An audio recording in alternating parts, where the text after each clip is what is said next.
السلام عليكم ورحمة الله وبركاته. رسالة أخوية ودعوة لإخواننا في المجلس الانتقالي. بقدر ما احنا مستائين من تصرفاتكم ومغامراتكم الغير محسوبة، بقدر ما احنا حريصين على حقن الدماء. المعركة الجانبية اللي دخلتموها لا تصب في مصلحة أحد إلا في مصلحة الإمارات، وهذا شيء معروف والجميع يعرف، يعني عارف وداري بهذا الشيء.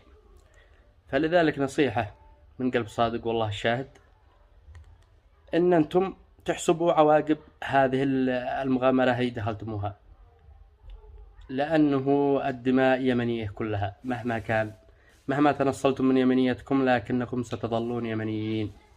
فلذلك حافظوا على أبناء الناس ودمائهم وانسحبوا، فالقرار قد اتخذ. والذي بتواجهوهم أمامكم هم جنوبيين، والله ما بالله ما تلقوا واحد شمالي، كلهم جنوبيين، أخوانكم ومن قراكم ومدنكم، القيادة والأفراد. هذا ما حبيت أقدمه وما حبيت أوصله لكم، ونسأل الله أن يحقن دماء اليمنيين جميعا. والسلام عليكم.